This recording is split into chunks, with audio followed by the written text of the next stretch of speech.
Salam sejahtera bagi kita semua. Kami dari kelompok TASI 2223114 ingin mempresentasikan dokumen tugas akhir kami dengan judul Fake News Detection. Sebelum kami mempresentasikan dokumen kami, terlebih dahulu kami akan memperkenalkan diri kami.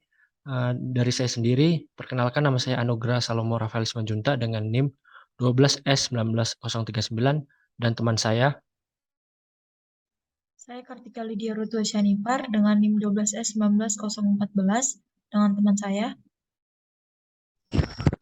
Saya Rita Nabultom dengan NIM 12S19059. Selanjutnya,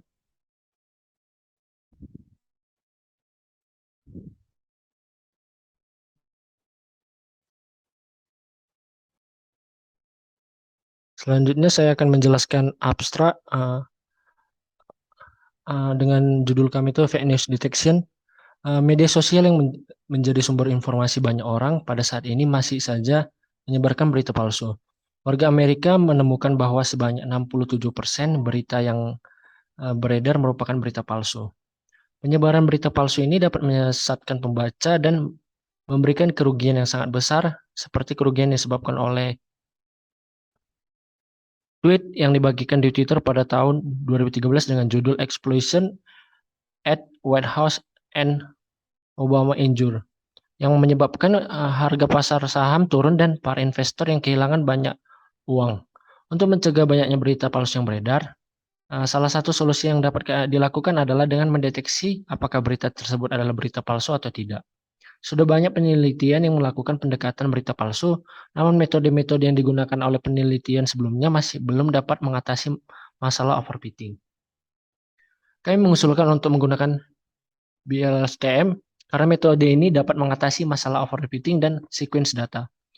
BLSTM dibentuk oleh dua LSTM yang memiliki informasi maju dan mundur tentang urutan pada setiap langkah. BLSTM juga dapat membantu memodelkan kata sebelumnya dan kata berikutnya pada setiap kata dalam kalimat. Kami juga menambahkan model BERT yang dapat bekerja secara self-attention, di mana BERT dapat berfokus pada satu kata dalam kalimat dan dapat menyatukan vektor-vektor kata sebagai input yang menyertakan cross-attention dua arah antara dua kalimat. Penelitian ini akan menilai tingkat akurasi, precision, recall, dan F1 score dari model yang dibangun untuk mendapatkan hasil berupa fake news atau real news. Kata kuncinya fake news, word embedding, CNN, LSTM, BLSTM, BERT. Kemudian di sini saya akan membacakan abstrak dalam bahasa Inggris. Social media, which is a source of information for many people at this time, is still spreading fake news. Americans who find as much as 67% of the news circulating are fake.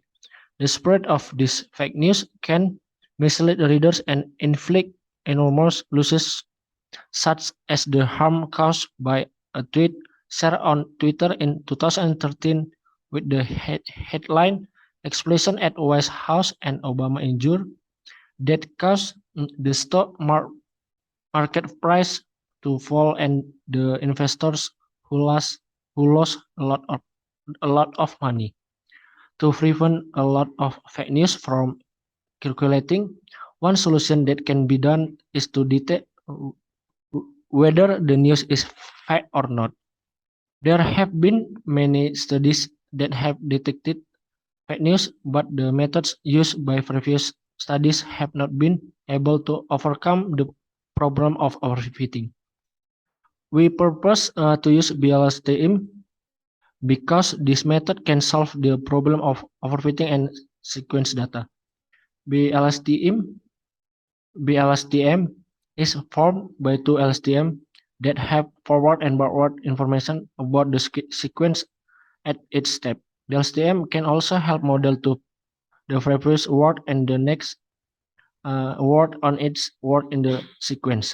We also edit a BERT model that can work in a self-attention manner, where BERT can focus on one word in a sentence and can unit word vectors and can write word vectors as input that includes two-way cross attention between two sentences.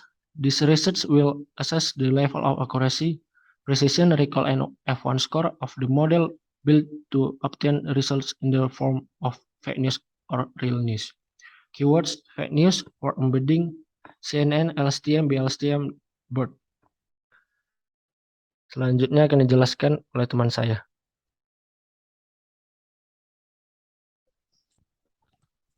Selanjutnya saya akan membaca di bagian bab 1 yaitu pendahuluan. 1.1 yaitu latar belakang. Media sosial telah muncul sebagai sumber informasi penting bagi banyak orang di seluruh dunia. Sayangnya tidak semua informasi yang dipublikasikan di sosial media adalah benar, dikarenakan masih banyak informasi palsu yang beredar. Sebanyak 67% warga negara Amerika telah menemukan berita palsu di media sosial. Pernyataan ini kami ambil dari website berikut. Kemudian, informasi yang salah memiliki efek yang bertahan lama pada setiap orang yang membacanya, karena cenderung mempengaruhi pendapat dan juga dapat memotivasi orang untuk bertindak tidak rasional. Ini kami ambil dari jurnal berikut, yaitu BERT-based Classification System for Detecting Rumors on Twitter. Motif umum untuk menyebarkan berita tersebut adalah untuk menyesatkan pembaca, merusak reputasi, atau untuk mendapatkan keuntungan dari sensasionalisme. Kami ambil dari paper berjudul Fake News Detection a Deep Learning Approach. Statistik menunjukkan bahwa sebanyak 83% orang dewasa percaya bahwa berita palsu berdampak negatif pada politik di negaranya. Kami ambil dari website berikut. Kemudian, misalnya terdapat sebuah tweet yang dibagikan di Twitter pada tahun 2013 dengan judul Explosion at White House and Obama Injured, yang kami ambil dari paper berjudul Fake News Stance Detection Using Deep Learning Architecture CNN LSTM. Tweet ini mengakibatkan harga pasar saham jatuh dan investor kehilangan sekitar 136 miliar dolar hanya dalam 2 menit. Oleh karena itu sangat penting untuk mendeteksi berita palsu. Salah satu cara untuk mencegah penyebaran berita palsu yaitu dengan melakukan deteksi otomatis berita palsu pada media sosial. Dalam upaya pencegahan penyebaran berita palsu, sudah banyak metode yang dilakukan untuk mendeteksi atau mengklasifikasikan berita pada sosial media.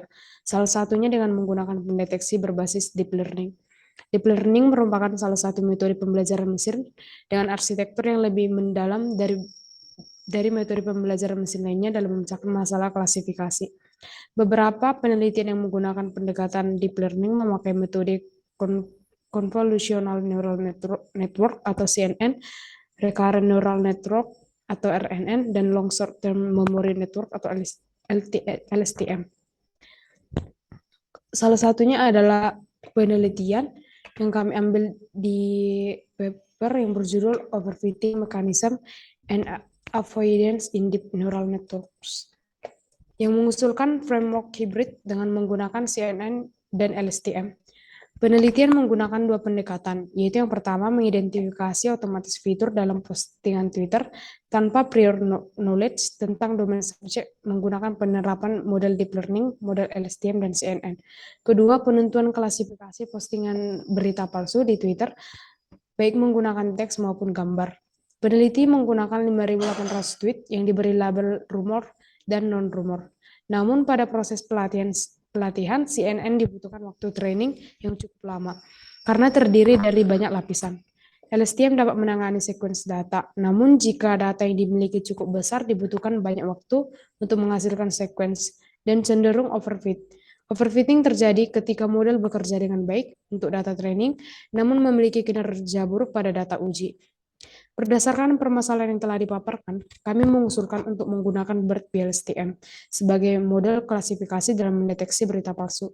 Pemilihan metode ini didasarkan karena kemampuan bidirectional encoder representation from transformer atau BERT untuk menangkap informasi kontekstual dalam kalimat atau dokumen, tetapi terbatas dalam menangkap informasi global atau korpus tentang kosakata dalam suatu bahasa.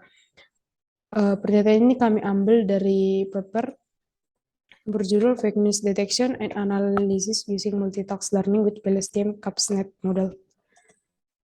BERT menggunakan mekanisme self-attention untuk menyatukan vektor-vektor kata sebagai input yang menyertakan cross-attention dua arah antara dua kalimat. Pada penelitian ini, kami akan menggunakan BERT sebagai encoder kalimat yang dapat secara akurat mendapatkan representasi konteks dari sebuah kalimat. Kami juga menambahkan metode bidirectional long short-term memory atau BLSTM untuk mengatasi masalah overfit pada LSTM. Metode bidirectional long short-term memory atau BLSTM memiliki masing-masing dropout yang ditentukan. Dropout akan membantu mencegah terjadinya overfit yang kami ambil dari paper berjudul Fake News Detection on Social Media Using K-Nearest Network Classifier. Dengan memastikan bahwa tidak ada unit yang saling bergantung satu sama lain. Metode klasifikasi ini akan dievaluasi menggunakan nilai akurasi, precision, recall, dan F1 score. 1.2 Pertanyaan penelitian. Adapun pertanyaan untuk penelitian ini berdasarkan latar belakang yang telah disampaikan adalah sebagai berikut. Pertama, bagaimana menangani overfitting dengan menggunakan BLSTM BERT? Yang kedua, apa nilai hyperparameter tuning yang optimal yang akan digunakan BLSTM BERT untuk mendeteksi berita palsu? Yang ketiga, bagaimana mengukur performansi dari BLSTM BERT dalam mendeteksi berita palsu? 1.3 Tujuan penelitian. Tujuan dari penelitian ini yaitu pertama, untuk mengetahui performansi BLSTM dan BERT setelah mempertimbangkan parameter tuning. Yang kedua, untuk mengukur performansi dan hyperparameter tuning dari BLSTM BERT untuk mendeteksi berita palsu. 1.4 Ruang lingkup. Ruang lingkup dari penelitian ini yaitu 1. Menggunakan dataset untuk mengidentifikasi isi berita. Yang kedua, menggunakan data berbentuk teks dengan mengambil isi dari berita. 1.5 Sistem penyajian. Sistematika penulisan dari pelaksanaan tugas akhir dengan topik fake news detection akan dipaparkan pada penjelasan berikut. Pertama, bab 1 pendahuluan. Pada bab ini dijabarkan tentang latar belakang penelitian, rumusan masalah, tujuan penelitian, ruang lingkup, serta sistematika penulisan penelitian. Yang kedua, bab 2 landasan teori. Pada bab ini disajikan informasi dan teori para ahli yang mendukung penelitian seperti teknik, proses, dan prosedur dalam melakukan penelitian. Bab ini didukung oleh teori-teori dan hasil dari penelitian sebelumnya yang relevan yang terdapat pada artikel, jurnal, dan source lainnya yang berhubungan dengan topik penelitian. Yang ketiga, bab 3 metodologi. Pada bab ini berisi penjelasan tentang analisis data dan metode yang digunakan dalam penelitian ini. Tahapan analisis yang dilakukan terdiri dari analisis metodologi penelitian, analisis objek kaji, analisis data, analisis teknik, dan analisis evaluasi modul rekomendasi. Yang keempat, bab 4 desain. Pada bab ini berisi penjelasan mengenai proses perancangan terhadap sistem yang akan dibangun, desain data pre-processing, desain eksperimen pada model BERT yang akan digunakan sebagai landasan untuk proses implementasi. Yang kelima, bab 5 implementasi. Pada bab ini berisi penjelasan mengenai proses implementasi mulai dari teks pre-processing, grouping data, extract keyword dengan menggunakan metode BERT, menggunakan BLSTM, dan menerapkan ke model sebagai konteks. Yang keenam, bab 6 hasil dan pembahasan. Pada bab ini berisi penjelasan mengenai hasil data pre-processing, hasil evaluasi eksperimen terhadap model BERT, serta pembahasannya terhadap hasil rekomendasi.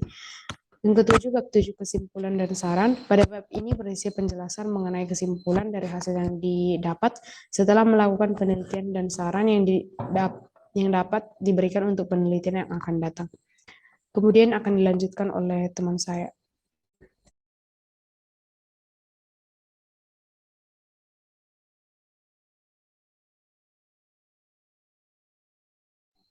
Selanjutnya saya akan menjelaskan mengenai bab 2 yaitu landasan teori.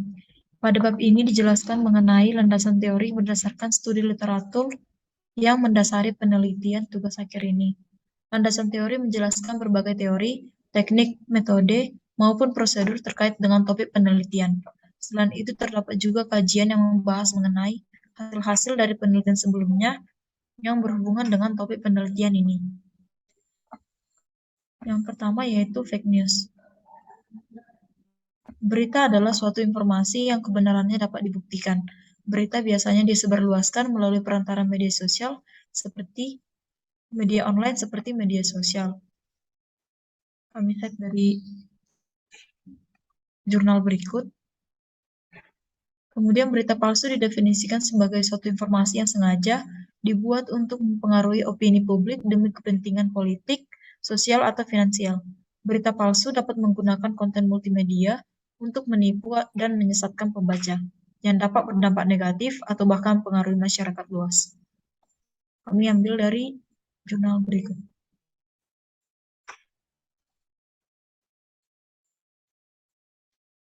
Konten palsu yang dipublikasikan dibuat dengan menarik sehingga mengakibatkan banyak pembaca percaya pada berita palsu dan mempengaruhi pola pikir serta kesadaran dalam mengambil keputusan.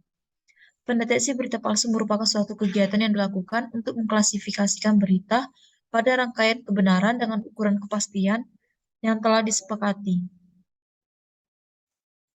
Kami ambil dari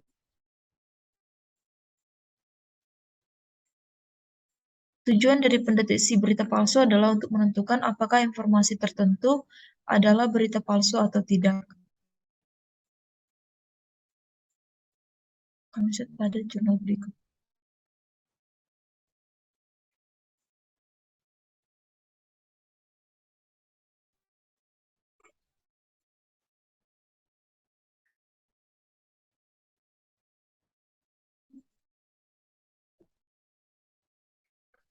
Pada pendeteksi berita palsu terdapat 3 tipe untuk mendeteksi berita palsu, yaitu fabrication, yaitu satu yang fabrication.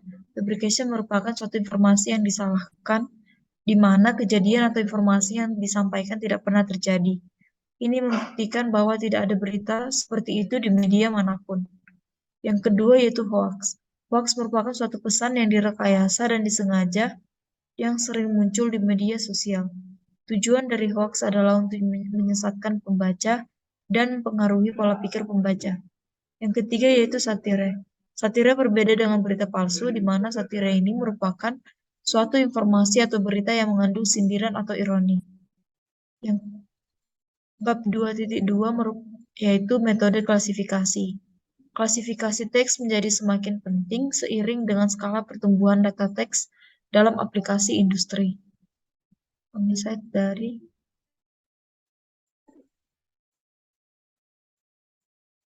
jurnal berikut. Klasifikasi teks adalah proses mengkategorikan teks ke dalam kelompok kata. Klasifikasi teks secara otomatis akan menganalisis teks dan menetapkan satu set teks atau kategori yang telah ditentukan berdasarkan konteksnya. Beberapa domain klasifikasi teks yang biasanya digunakan seperti news filtering, document organization, dan email classification. Beberapa metode deep learning yang dapat digunakan dalam pengklasifikasian teks akan dijelaskan pada subbab berikut. Bab 2.2.1 yang yaitu Convolutional Neural Network atau CNN. CNN atau Convolutional Neural Network merupakan suatu algoritma yang menggunakan operasi konvolusi. Konvolusi direpresentasikan dalam bentuk matriks, sehingga data akan diproses dengan algoritma ini harus terlebih dahulu diubah dalam bentuk matriks. Operasi konvolusi dimulai dari input yang diubah kemudian dikalikan dengan matriks yang biasa disebut dengan filter, yang dimana filter ini digunakan untuk menghasilkan suatu matriks yang baru. Saat ini algoritma CNN adalah algoritma yang efisien digunakan untuk pemrosesan data dan analisis citra visual, namun CNN juga banyak digunakan untuk mengolah data dalam bentuk teks. Kami ambil dari jurnal berikut.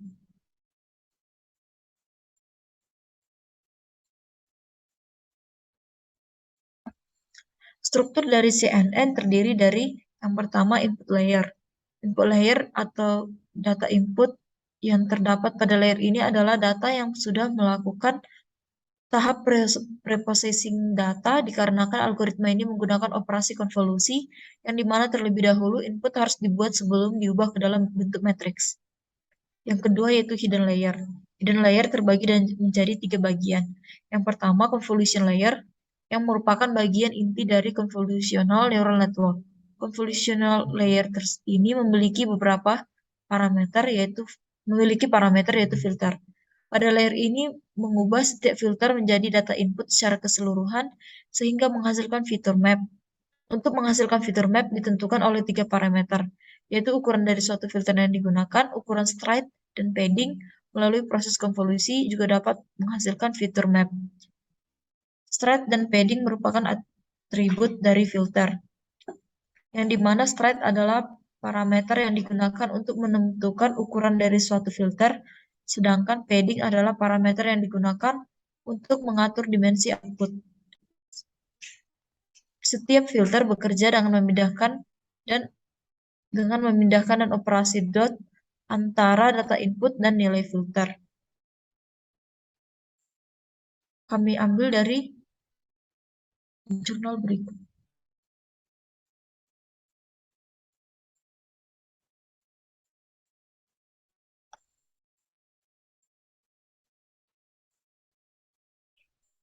Gambar 2.1 di bawah ini merupakan cara proses konvolusi bekerja. Kemudian yang kedua adalah pooling layer. Pooling layer merupakan suatu proses yang dilakukan setelah proses konvolusi selesai dilakukan. Ambil dari jurnal berikut. Layer ini memiliki filter stride dan padding yang bergerak melintasi seluruh area feature map. Pooling layer memiliki tujuan untuk mengurangi ukuran dari feature map sehingga dapat mencegah overfitting.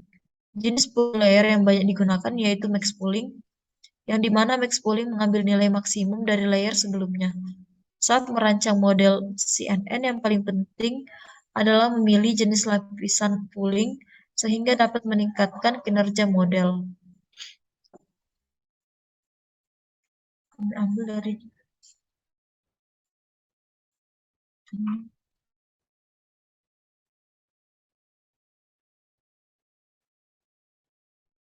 lapisan pooling beroperasi pada setiap tumpukan feature map. Gambar 2.2 merupakan contoh dari max pooling. Yang ketiga yaitu fully connected layer. Fully connected layer merupakan lapisan neuron dari lapisan sebelumnya yang terhubung dengan semua neuron pada lapisan berikutnya.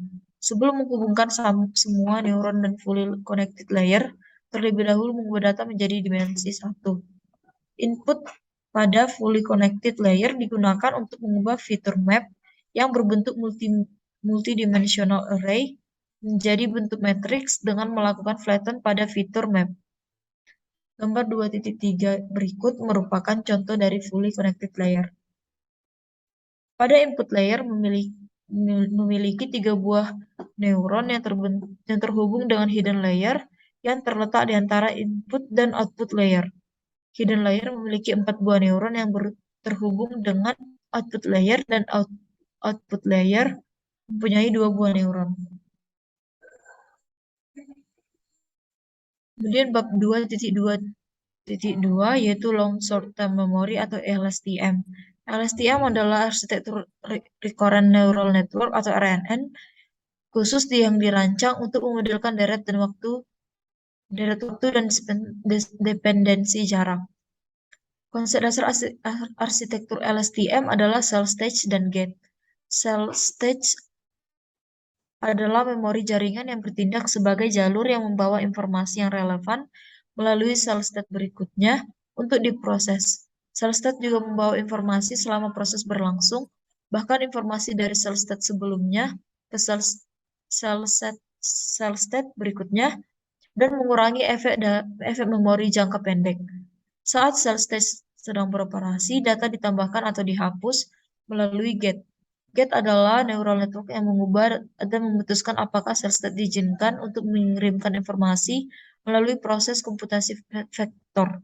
Bentuk kurva sigmoid adalah berbentuk S dan jangkauannya adalah 0 hingga 1.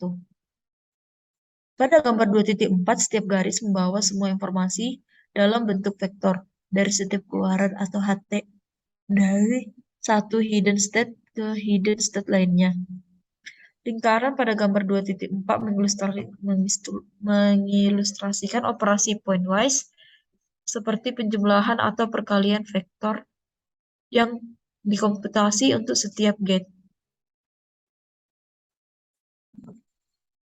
Concatenate berarti menggabungkan dua garis, sedangkan copy menunjukkan bahwa konten telah disalin ke lokasi lain.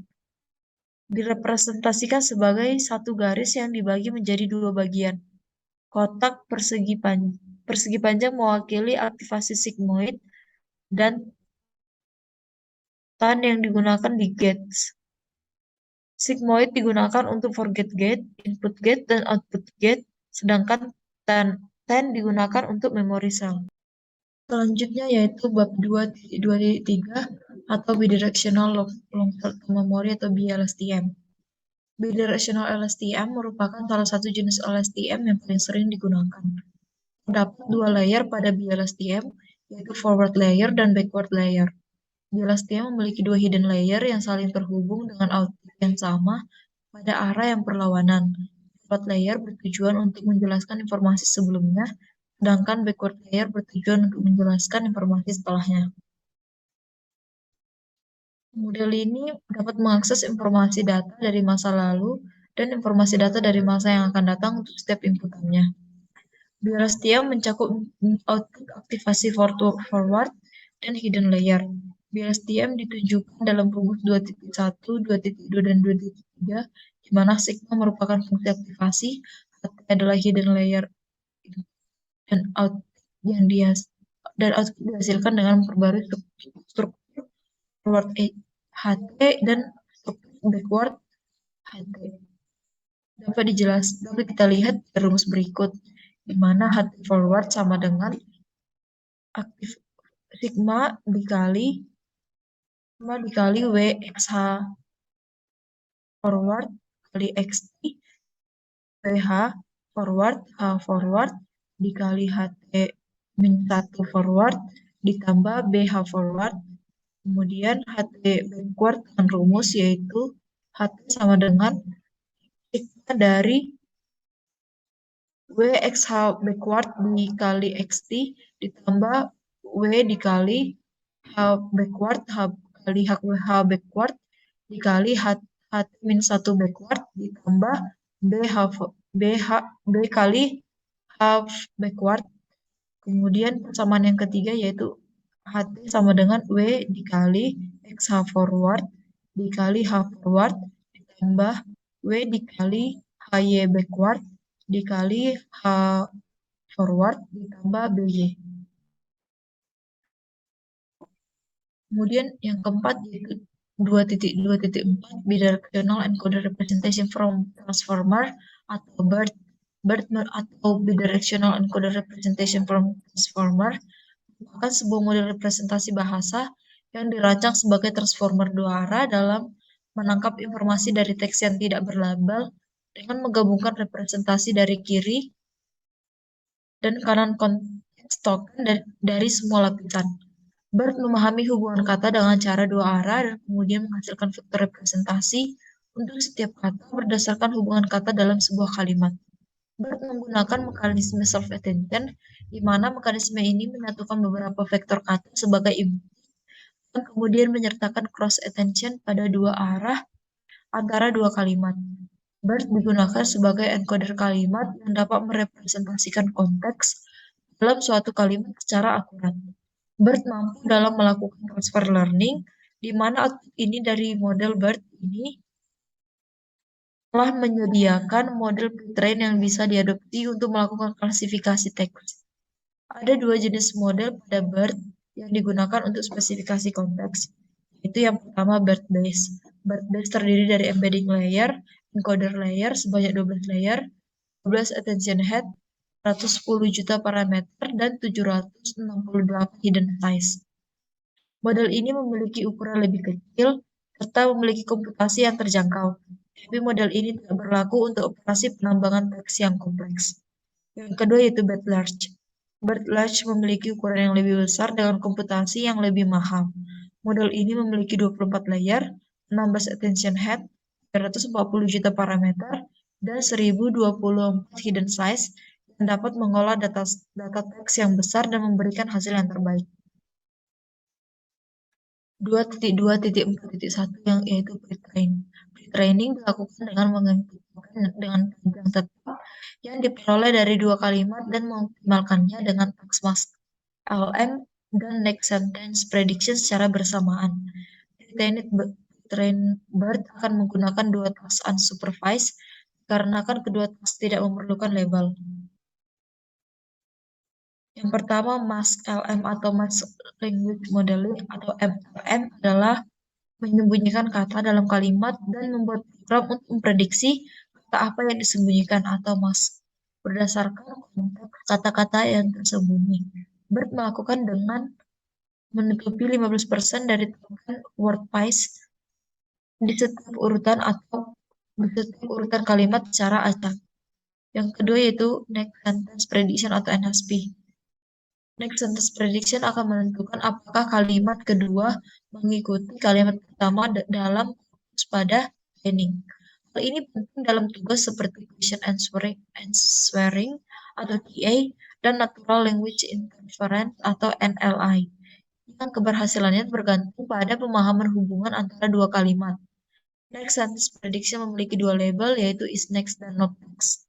Misalkan, pada pre-training, ketika memilih kalimat A dan B, 50% dari waktu B adalah kalimat aktual yang mengikuti kalimat A dengan diberi label is next. 50% berikutnya kalimat B akan menjadi kalimat acak dari korpus dan diberi label not next. Contohnya yaitu input LS the man went to, must store, SAP he bought a gallon, must milk tap. Outputnya yaitu is next. Contoh lainnya yaitu CLS the man must to the store, SAP penguin must are fly bird tap. Akan menghasilkan output yaitu not next. Selanjutnya yaitu bab 2.2.4.2 atau fine tuning BERT. Fine tuning merupakan proses training model dengan task yang spesifik dengan menggunakan model yang sudah dilatih pada dataset yang besar. Untuk fine tuning model pertama kali diinisialisasi dengan parameter pre-training yang kemudian arsitekturnya dimodifikasi untuk menyelesaikan task lebih spesifik. Model fine tuning dilakukan setelah teks sudah diproses pada tahap pre-training. Kemudian akan diinput pada 3 jenis embedding. Embedding yang pertama yaitu token embedding yang memproses setiap token, di mana token-token tersebut akan digunakan dalam mengumpulkan informasi secara sekuens untuk menyatakan ukuran dan batasan kalimat. Kemudian dilanjutkan dengan segmentation embedding untuk membedakan dua kalimat dan terakhir dilanjutkan oleh position embedding untuk menandakan posisi dari setiap token sesuai dengan urutan teks. Selanjutnya yaitu representasi input atau output. Representasi input akan ditangani secara spesifik untuk BERT dalam menangani doktrin task. Harus mampu menangani beberapa kalimat dan membedakannya seperti NSP, PA, dan NLI. Hal ini dapat dilakukan dengan dua cara. Pertama, BERT akan memisahkan dua kalimat dengan separation token atau SAP. Kemudian BERT akan menambahkan pengkodean segmen pada setiap token yang menunjukkan apakah itu milik kalimat A atau kalimat B. Token pertama dari setiap urutan input ke BERT harus berupa token klasifikasi khusus atau CLS. Kacamata CLS dilatih selama proses training yang kemudian akan digunakan sebagai representasi dari seluruh input dalam klasifikasi fine tuning. Pengamatan input adalah jumlah dari token embedding, segmentation encoding, dan positional encoding seperti yang ditunjukkan pada gambar 2.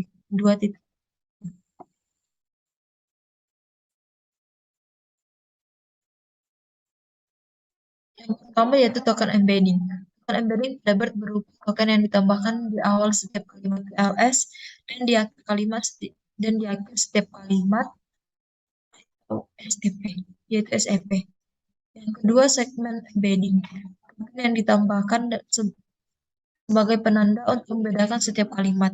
BERT membedakan kalimat dalam dua cara dengan memisahkannya dengan token khusus atau SEP dan menambahkan token tambahan untuk menunjukkan apakah itu milik kalimat A atau kalimat B.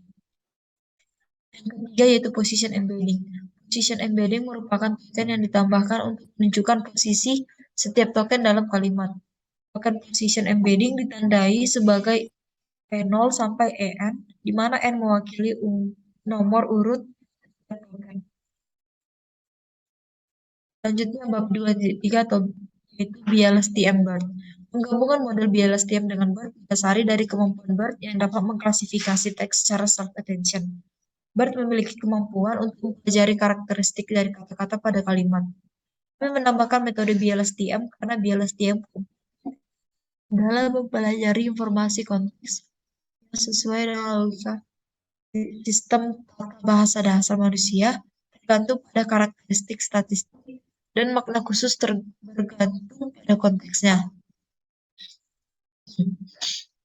Spesifik metode yang akan dilakukan di LSTM BERT yaitu yang pertama melakukan processing data yang dilakukan dengan mengeliminasi data dari noise seperti data nol, tanda baca, dan lain-lain.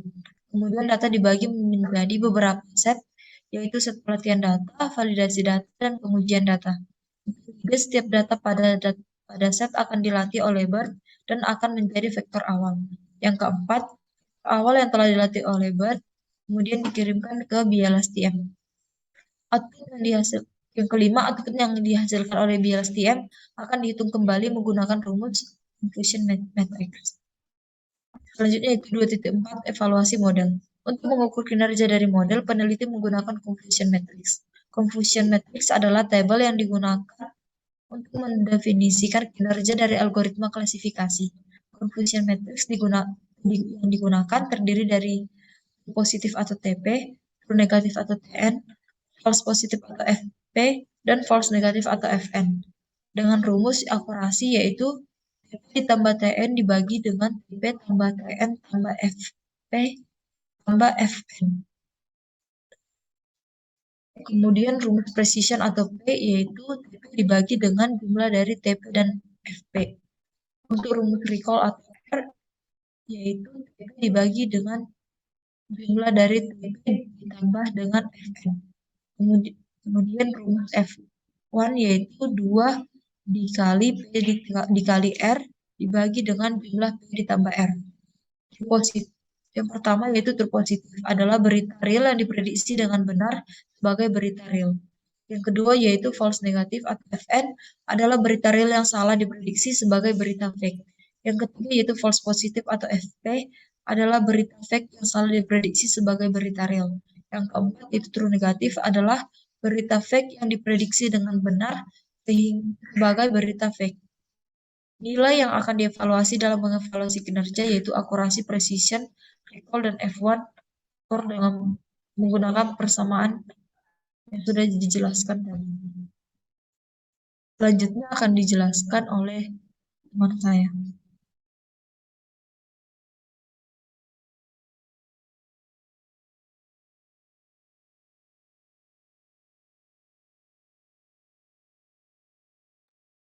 Selanjutnya saya akan menjelaskan bab 3 metodologi.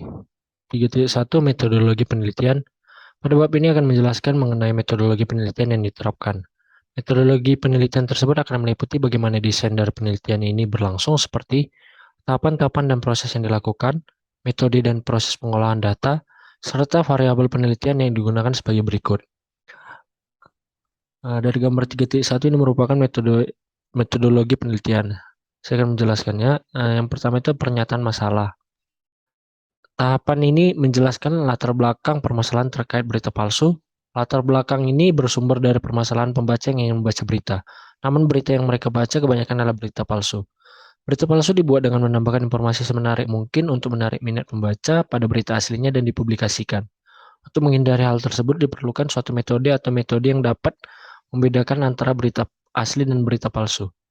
Yang kedua, studi literatur. Tahapan ini dilakukan untuk memperoleh informasi tentang berita palsu dari berbagai studi literatur dan sumber penelitian seperti buku-buku dan jurnal yang berkaitan dengan berita palsu. Studi literatur dilakukan untuk memahami lebih dalam lagi mengenai penelitian yang akan dilakukan.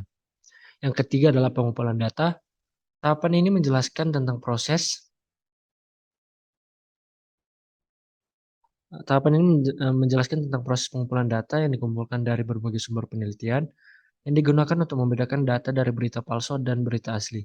Kami menggunakan sebuah dataset yang mengidentifikasi teks ini isi berita yang akan diklasifikasikan. Yang keempat adalah analisis. Tahapan ini dimulai dengan melakukan analisis data, lalu menganalisis pemrosesan data dan analisis metode evaluasi terhadap suatu penelitian. Tahapan ini akan menjawab pertanyaan-pertanyaan penelitian dan bagaimana melakukannya. Yang kelima adalah desain. Tahapan ini merupakan perancangan desain sistem berdasarkan hasil analisis. Pada perancangan sistem ini, kami menggunakan layer dataset yang berisi isi teks berita. Data akan diproses melalui pemrosesan data, untuk menghilangkan noise dari seluruh kalimat pada dataset. Yang keenam adalah eksperimen. Tahap ini dilakukan eksperimen yang dibuat dari hasil analisis yang sudah diperoleh dari bab sebelumnya. Yang pertama itu data cleaning. Tahapan yang dilakukan untuk memastikan data-data yang dikumpulkan tidak lagi mengandung data dengan missing values.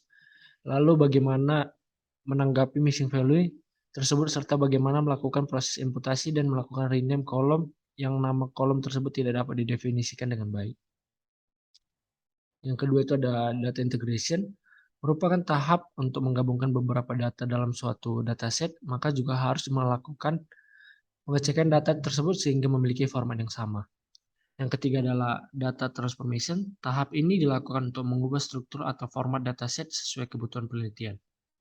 Yang ketujuh, implementasi. Tahap ini adalah tahap deployment dengan membangun model yang sesuai dengan hasil analisis dan eksperimen. Model yang akan dibangun adalah BLSTM bot untuk mengidentifikasikan berita palsu. Pada tahap ini diharapkan mendapatkan hasil analisis yang akan menghasilkan keakuratan identifikasi berita palsu berdasarkan evaluasi matriks. Yang ke-8, evaluasi eksperimen. Tahap ini dilakukan evaluasi atau penelitian dari hasil identifikasi berita palsu. Evaluasi didasarkan pada confusion matrix yaitu true positive atau TP, true negative atau TN, false positive atau FP, dan false negative atau FN. Apakah tingkat keakuratan yang diharapkan dari sistem rekomendasi sudah mencapai yang diinginkan? Yang ke-9, pengambilan kesimpulan dan saran. Pada tahap akhir dari penelitian ini akan dilakukan pengambilan keputusan dan kesimpulan dari hasil penelitian ini apakah metode BLSTM BERT dapat mengatasi overfitting dan mendapatkan keakuratan untuk mendeteksi berita palsu. Demikianlah hasil presentasi dari kelompok TASI 2223-114. Jika ada kesalahan atau tutur kata, mohon dimaafkan. Sekian dan terima kasih.